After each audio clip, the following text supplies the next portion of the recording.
agora que o Braulio já está preparado. Que bom esse momento que a gente se acalmou, serenou. Então, nesse clima, que Jesus nos envolva e nos traga paz nessa noite. Então, com alegria, a gente recebe o nosso irmão Braulio, que vai falar para nós hoje o que pensam os espíritos sobre a arte. Então, ele vai trazer essa palestra musicada para nós e que nós, todos nós, possamos receber essas bênçãos, toda essa energia positiva que a espiritualidade já está preparando aqui, já está derramando sobre nós. Então, fechemos nossos olhos, meus irmãos, mentalizemos o Mestre Jesus com seus braços abertos, envolto de luz, nos chamando para o seu abraço. Querido Mestre, muito obrigada mais uma vez por estarmos aqui. Obrigada por essa casa que nos acolhe, nos ajuda, nos ampara. A toda a espiritualidade amiga que aqui derrama sobre nós as tuas bênçãos. Bênçãos revigorantes de paz, de amor e de caridade. Te pedimos também, Jesus, que envolva o nosso irmão Braulio na noite de hoje, que a sua palestra, que a sua exposição possa ser esclarecedora para nós. E te pedimos, abra a nossa mente e o nosso coração para o entendimento e que possamos sair daqui revigorados e levar aos nossos lares todos os teus ensinamentos que encontramos aqui nesta noite. Obrigada, Jesus. Obrigada, Pai Maior. E a espiritualidade amiga. E fiquem conosco, hoje e sempre. Que assim seja. Que assim seja.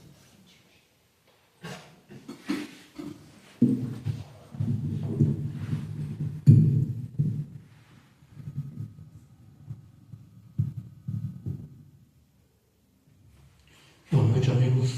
Boa noite. Sabe que durante muito tempo eu fui um grande questionador a respeito do movimento artístico que chamavam de arte espírita. E antes de entrar na federação, na assessoria de artes, fazem agora 6 anos aproximadamente, eu questionava muito essa ideia de colocar um rótulo na arte. Sempre entendi que a arte não pode, não deve ter rótulo, ela é livre em qualquer lugar. Eu continuo achando que nós não temos que ter uma arte espírita, nós temos que ter a arte no espiritismo. É diferente. Quando você se aproxima, acopla e vai embora. E quando isso acontece? Acontece quando a gente começa a compreender o verdadeiro sentido da arte dentro do movimento espírita, a importância da arte como um elo de ligação que ficou perdido. Elo de ligação é uma redundância, mas um elo que ficou perdido ao longo do tempo, né? Por situações que não veio o caso agora a gente analisar, e que a partir do momento que houve esta tentativa de aproximação da arte com a doutrina, e isso aconteceu muito através da Abrarte, a Associação Brasileira dos Artistas Espíritas, passando depois para as federações como a nossa, a Federação do Rio Grande do Sul, que criou a Assessoria de Artes, onde depois eu acabei sendo convidado a fazer um treinamento para ser um multiplicador da arte aqui na região. E a partir dali, tudo isso foi um processo, né, de acoplando a arte que eu fazia, que era uma arte comercial, a arte espírita. Por que isso? Porque à medida que você vai entendendo melhor a doutrina, você vai mudando a forma de fazer arte. Você vai mudando a forma de compor, você vai mudando o seu objetivo com a arte. Essa semana até brincava com o pessoal da Paulo de Tarso. Eu fiz a palestra essa semana, estava vendo uma palestra. E eu dizia para eles, quando eu tinha um trabalho comercial, muitas vezes a gente tocava nos lugares que a plateia não tinha interesse pelo som. E aí então era um barulho ensurdecedor, você tocava com uma angústia de estar fazendo um trabalho para nada, para ninguém. As pessoas não estavam nem ali. Essa é a diferença de tocar para doutrinesco. Não tem cachê no final do espetáculo, mas tem um público quietinho ouvindo, que dá uma satisfação muito maior. Tá? Então, a arte no espiritismo passa a ser uma ferramenta de trabalho, de divulgação do conceito. Tá? E uma das práticas que eu utilizo há bastante tempo é no final do dia fazer aquilo que Santo Agostinho recomendava, né? Fazer uma autoanálise, ver onde você foi frágil, onde você foi forte, o que você pode melhorar para o dia seguinte. Isso eu costumo fazer sempre, com relação às artes eu fazia sempre também, né? Continuo fazendo. Então eu penso assim, Senhor da vida, do tempo e da arte, que por toda parte está junto de nós. Se erguemos a voz, não estamos sozinhos. E apesar dos espinhos, é a esperança que fica. Para quem segue a dica de Santo Agostinho. E aí, nessas minhas conversas com os espíritos familiares, eu digo familiares porque são aqueles que a gente lê todo dia, estuda todo dia, faz palestras sobre eles, então já parece que são da família, já estão lá em casa. Né? Então, deu um tempinho, eu sento e converso com algum deles. E eu comecei a ter curiosidade a respeito dessa questão da arte.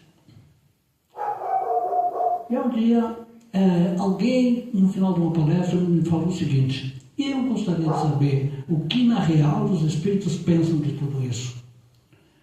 E eu disse: olha, eu não posso te responder aqui, mas eu vou dar um jeito de trazer essa resposta para ti. E, a partir daí, eu escrevi esse trabalho, quero continuar escrevendo outros, né? Mostrando quem fala e o que fala. A minha primeira pergunta foi, na verdade, o que representa a nossa arte para o mundo espiritual. O que eles pensam da nossa arte? E a primeira resposta é de Leon Denis, e ele me respondeu lá no Mundo Invisível e a Guerra. E ele vai nos dar um puxão de orelha no início, que eu acredito muito tenha vindo assim, para aqueles que pegam um instrumento, sobem no palco e inflam o ego. Né? E dentro do movimento espiritual não pode ter isso.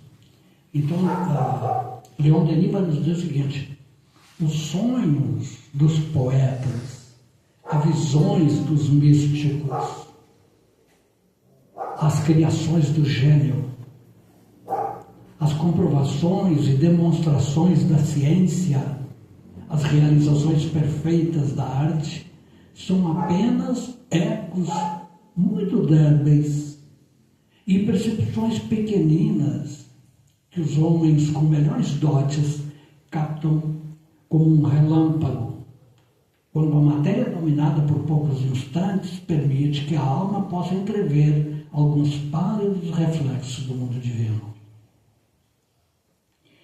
Então, como quem diz assim, ó, senta aí, fica quietinho, faz teu feijão com arroz, porque menos é mais. Né? Na verdade, o momento em que nós estamos vivendo, ele ainda é muito, ontem ainda conversávamos isso na reunião da área de artes, ele é muito ainda de você se mostrar como você está, com suas características, com o seu sotaque, com o seu acento, com a sua cultura, seja de que ponto for. Nosso país é um continente.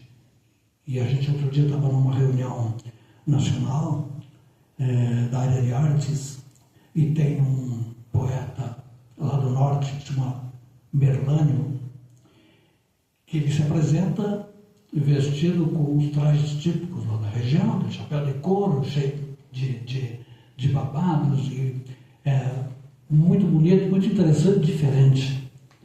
E aí eu pensei, poxa, deu vontade de colocar uma bobagem agora, né? Mas, no mínimo, a gente tem que continuar fazendo aquilo que a gente sempre fez. Isso me autoriza a continuar tentando mostrar aquilo que eu sempre fiz, porque a matéria densa que nos envolve, ela ainda é muito pesada e muito composta até chegarmos na energia que nos sustenta, ou no ponto de Deus que existe em cada um de nós. Nós temos que passar por uma série de obstáculos, ou seja, são essa parte da matéria que retém as nossas mazelas do ontem, os nossos preconceitos, as nossas tradições, toda essa coisa que não nos deixa evoluir. A gente tem uma dificuldade muito grande de evoluir, tem que passar por cima disso. Então você, se já tem uma pequena sensibilidade para fazer alguma coisa na área das artes, eu já me sinto abençoado por isso, um pouco que eu consigo fazer. Porque é sinal de que essa sensibilidade já começa a transcender e pode ser que a gente esteja bem no começo do caminho, mas estamos no caminho. Isso é o que mais importa.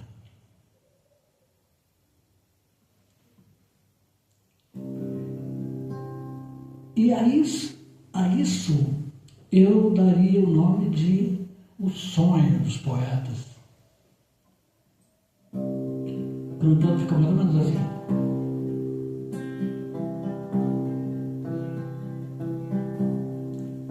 O sonhar de um poeta é um desejo menino, uma forma discreta de alterar o destino. Se o programa é seguir nosso modelo e guia, toda ação do porvir deve ter poesia.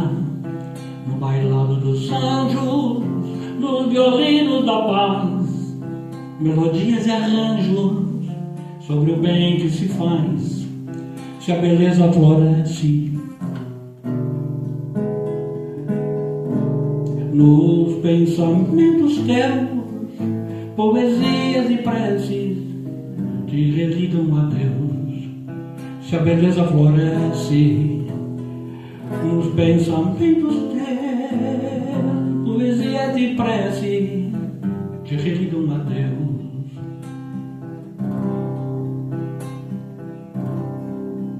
Renasci na esperança para ser proativo, promover a mudança no contexto onde vivo. Gratidão todo dia, no amor que cultivo, que é um sol que irradia para o bem coletivo. No bailado dos anjos, nos violinos da paz, melodias e arranjos sobre o bem que se faz. Na beleza floresce nos pensamentos teus, poesias e preces te religam a Deus. Se a beleza floresce nos pensamentos teus, poesias e preces te religam a Deus.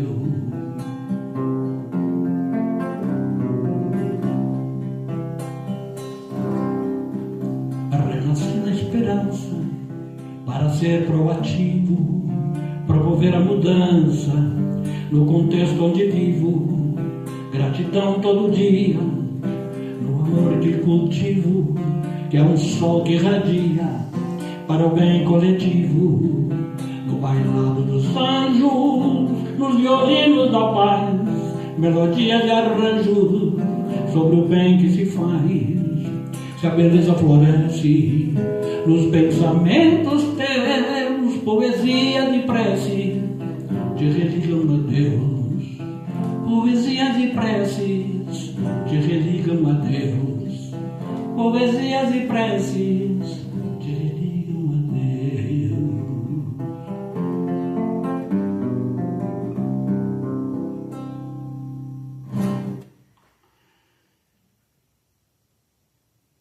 Então,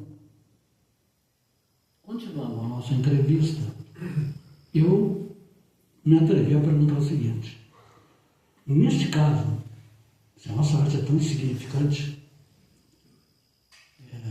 tem algum sentido? Tem algum proveito? Tem algum sentido prático fazer arte nesse contexto? E quem responde é o esteta, que ele responde isso. Tem um capítulo inteiro lá na obra O Consolador, do benfeitor Emmanuel. Ele vai dizer o seguinte: a arte bem compreendida é um poderoso meio de elevação e renovação. É a fonte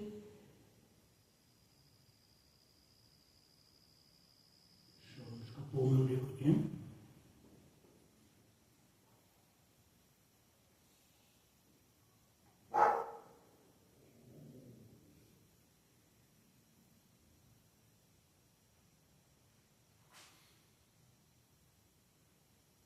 Eletrônica tem esse probleminha, né?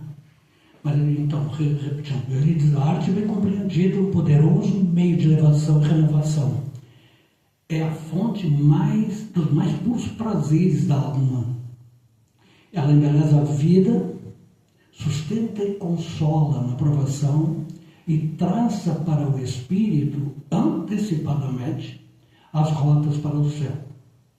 Quando a arte é sustentada, inspirada por uma fé sincera, por um nobre ideal, é sempre uma fonte fecunda de instrução, um meio incomparável de civilização e de aperfeiçoamento. Então vejam que o esteta já vem nos dar um outro enfoque, uma outra visão. E o que ele está nos dizendo aqui é que ela é uma ferramenta indispensável, porque ela trabalha com o sentimento humano, esse aspecto lúdico da arte. E quando nós estamos falando em arte, nós estamos falando naturalmente só na música, nós estamos falando no teatro, nós estamos falando na dança, nós estamos falando na poesia. E todo esse processo ele tem um efeito direto no coração das pessoas. É cérebro e coração. Nesse caminho, a arte entra para dulcificar os sentimentos, para aprimorar essa condição de você, de educar os seus sentimentos. Né? E uma outra condição, porque o próprio Espírito que se manifestou naquela reunião com Kardec, lá no início da caminhada da codificação, ele dizia: olha, a arte espírita é uma consequência natural do processo. Porque primeiro você tem, na figura da borboleta representando o espiritismo, você tem isso. Primeiro, a larva que se arrasta pelo chão. Depois você tem o casulo. Depois você tem a borboleta que se liberta. A arte que se arrasta pelo chão é primitivo. É lá o começo da caminhada. Mas já se fazia arte nesse tempo. Aliás, eu acredito sinceramente que o primeiro instrumento musical descoberto pela criatura humana foi a garganta, foi a voz, sem dúvida nenhuma. E ele que aprendeu a falar, daqui a pouco ele cantarolou alguma coisa. O segundo instrumento seguramente foi a percussão. Até porque eu tenho um sobrinho do lado da minha casa e eu não tenho como não acreditar nisso. A percussão foi o segundo instrumento. E a partir dali a gente vem aprimorando, e dentro daquilo que a gente já conseguiu aprimorar é o que a gente faz. Então a arte nos acompanha. Se passou a época primitiva, se passou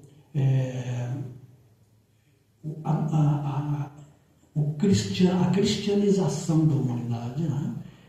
O primeiro momento do cristianismo, que ainda tinha essa canção chorosa, que ressaltava muito mais o sofrimento, as dificuldades das pessoas, que nós temos isso até hoje ainda entre nós.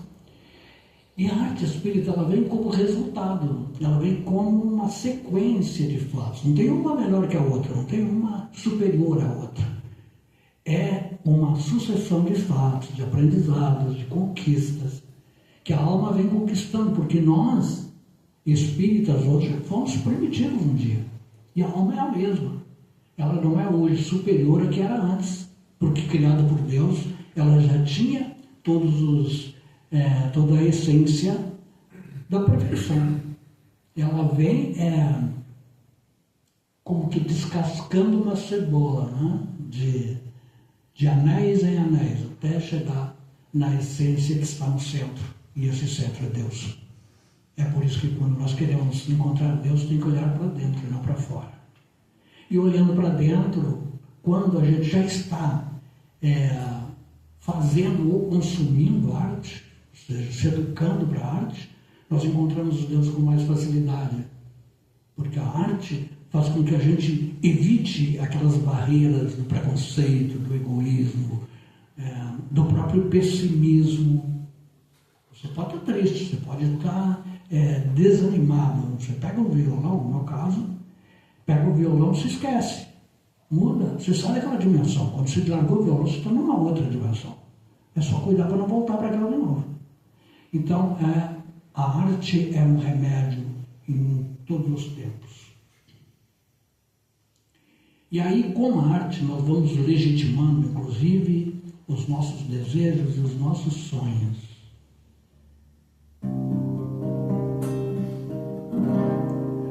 Desejos e sonhos são legitimados nos erros e acertos que a vida produz. Eles fazem parte do aprendizado de quem vem das trevas em busca de luz.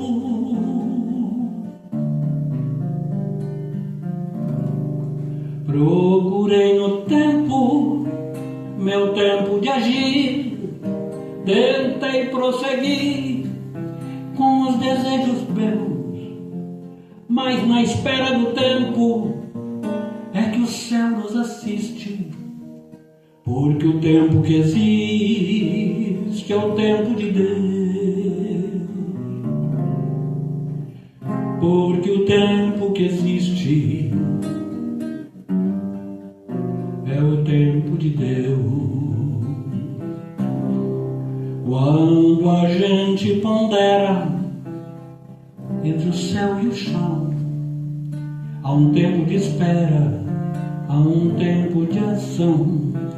Não é sobre o tempo dos desejos meus, é porque vivemos no tempo de Deus. Não é sobre o tempo dos desejos meus, é porque vivemos no tempo de Deus.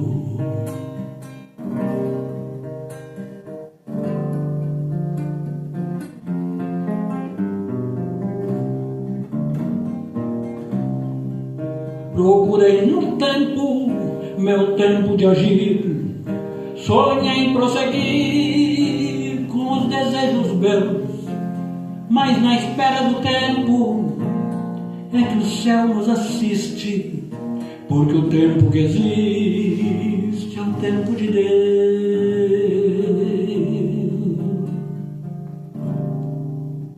Porque o tempo que existe é o tempo de Deus.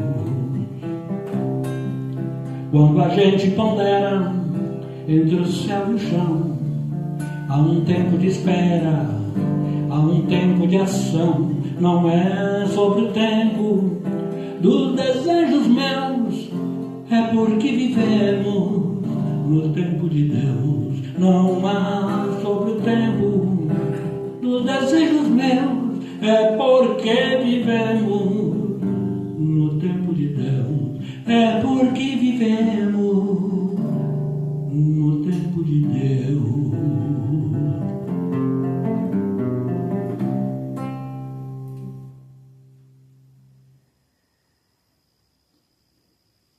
E aí, meus amigos, é de se perguntar se qualquer tipo de arte que façamos terá o mesmo efeito. São perguntas atrevidas, não? Mas já que a gente está conversando, numa roda de conversa, a gente tem liberdade para perguntar, e perguntar não ofende. E os espíritos responderam, quem respondeu foi humano a sua pergunta. Eu perguntei se qualquer tipo de arte que façamos se terá o mesmo efeito. Eu disse, olha, a arte espírita, você está respondendo lá no Consolador, a arte espírita é a que tem como objetivo renovar o homem e ajudá-lo na sua reforma íntima. A arte espírita é a arte que se compromete com a divulgação das ideias, dos grandes ideais espíritas, promovendo o belo e o bom na música, na poesia, na literatura, no teatro e nas artes visuais. Então, aquilo que falávamos, você está escrevendo um roteiro de teatro, você vai escrever com a sua preocupação da correção desse trabalho, você com base nos conceitos da doutrina, na codificação doutrinária. Se você tem dúvida, pergunta para o Kardec, que ele responde. E aí você monta o seu roteiro em cima daquilo. Se você vai escrever uma canção, você não vai escrever uma canção que tenha qualquer coisa que seja contrária à codificação da doutrina. Senão não serve como arte espírita. Então, acontece uma coisa muito engraçada. Muitas vezes, nas palestras musicadas que a gente faz, as pessoas, dias depois da gente encontra, elas lembram do refrão da música, mas não lembram uma palavra que eu falei. Então, a importância da canção ter esse objetivo, né? Ter essa preocupação em ser um divulgador do conceito. É para isso que serve a arte, é para isso que serve o teatro, é para isso que serve. Uma das coisas mais interessantes que o primeiro encontro de arte espírita que eu participei na federação, eu não fazia parte da assessoria, estava lá na programação, música, teatro e dança. Essa eu pago para ver. Eu quero ver o que é a dança espírita. E foi o espetáculo mais bonito que eu vi naquela noite. O espetacular, a coreografia da dança que fizeram com luzes. Acho que foi o primeiro, talvez um dos primeiros momentos, né, de uso do celular com a lanterninha, com a famosa lanterninha, que depois os campos de futebol deixaram isso mais popular, né? Mas aquela dança foi um espetáculo, contando uma história, tendo uma interpretação, tanto quanto o teatro pode fazer. E aí se pergunta, como diferenciar que é dança espírita ou que não é? Se você tem um grupo espírita, a dança é espírita. Simples assim. É a arte que você faz. Não tem que ter um rock, não tem que ter uma diferença mostrando. As canções que eu faço, elas não têm essa coisa apelativa de ter 10 vezes a palavra Jesus lá dentro. Não é isso que dá valor na canção. Porque como a gente está fazendo uma palestra, a gente não faz isso. Não é?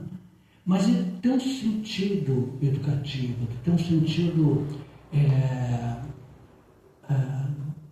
evangélico, de evangelização. Esse é o trabalho da arte espírita em todas as suas modalidades. Não? E Kardec também nos responde lá na obra O Pensador. Ele vai dizer que o Espiritismo abre a arte um campo novo, imenso, inexplorado. E quando o artista trabalhar com convicção, como trabalham os artistas cristãos, colherá nessas fontes as mais sublimes inspirações. É um estímulo, né? E é Kardec dizendo isso, gente. Lá na codificação.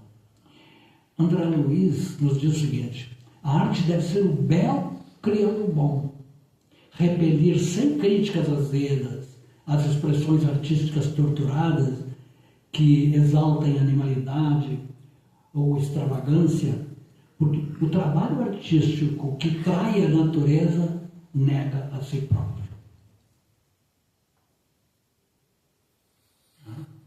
As leis naturais são as leis divinas. Então o trabalho artístico não pode trair essas leis. E nós estamos já no nosso horário, mas para quem quer saber mais a respeito da arte espírita, vou deixar algumas dicas aqui, já que a palestra está sendo filmada, vai ser disponibilizada na rede social, né? Depois pode ir lá e copiar. Evangelho segundo o Espiritismo, na instrução, onde fala da autoridade da doutrina espírita. O Livro dos Espíritos, nas questões 220, 315, 316, 521, 565 e 566, em obras póstumas, sobre as artes em geral, a regeneração delas por meio do Espiritismo. São algumas dicas. E aí, se você quiser avançar um pouco mais, entra no site da Abrarte, Associação Brasileira dos Artistas Espíritas. E aí você vai ter uma fartura de trabalho artístico. Mas nas obras, você vai encontrar em Leon Denis, você vai encontrar em Emmanuel, você vai encontrar na própria Joana de Ângeles. A maioria desses espíritos da literatura complementar da doutrina que a gente trabalha mais, todos eles recomendam as artes na doutrina. Para que a criatura não fique seca, para que ela não passe a achar que para ser espírita tem que ser carrancudo, não pode dar um sorriso, tem que estar sempre com aquela cara de bravo. Esse tempo já foi, esse tempo já passou. Né? Nós precisamos olhar o horizonte com esta alegria de sermos espíritos, porque ser espírita, meus amigos, tem que nos trazer alegria. Tem que nos trazer alegria. O Espiritismo matou a morte. O Espiritismo explicou tudo aquilo que estava sombrio, que estava nebuloso. Tudo está dentro da codificação espírita. E o mais interessante, e aí é um fato pessoal que eu queria contar para vocês. Antes de fazer a nossa formação como multiplicadores, eu já tinha passado pelas obras básicas no mínimo umas 10 vezes como facilitador de grupo de estudos. Eu confesso para vocês que eu nunca tinha lido sobre artes nas obras básicas. Nunca. Quando nós descobrimos isso tudo que tem nas obras básicas, eu fiquei com vergonha. Qual foi a aula que eu perdi? Qual foi a aula que eu perdi? Está tudo lá. É que quando a gente direciona, quando a gente tem um foco, as coisas fluem, elas se apresentam, olha, eu estou aqui. É preciso ter essa boa vontade, né? A gente tem que determinar o que nós queremos, buscar qual é o nosso propósito e correr atrás. Quando a gente der iniciativa, dar o primeiro passo, o caminho se abre. Então, para encerrar, como prece, uma canção que fala da passagem do Cristo entre nós. Mais ou menos assim.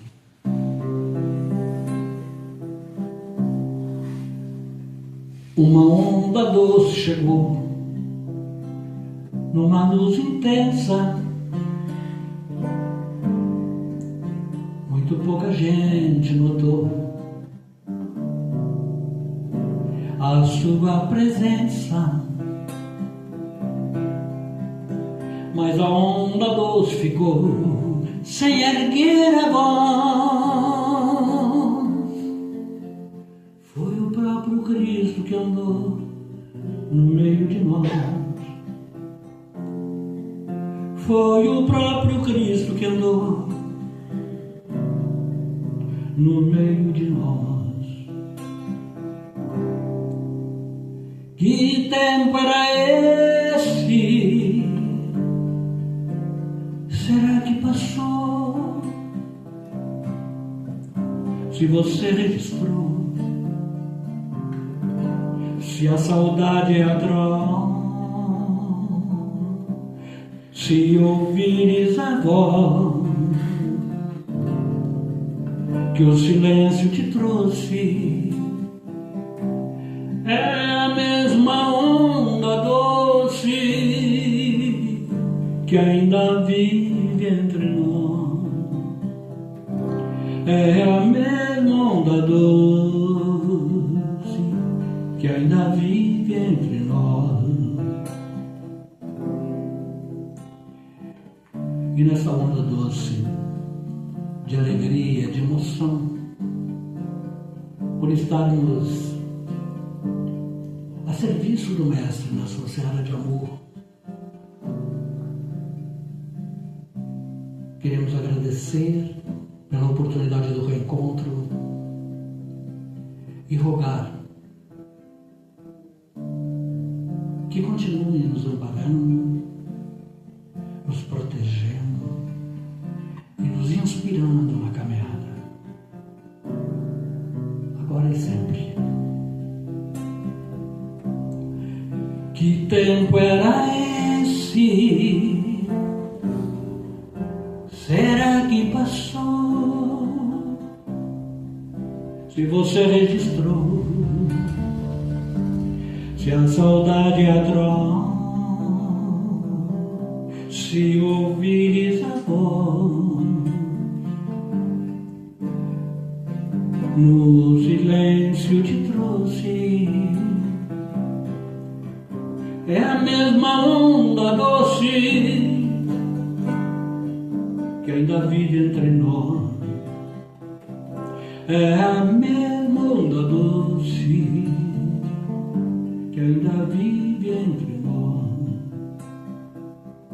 É a mesma onda doce que ainda vive entre nós.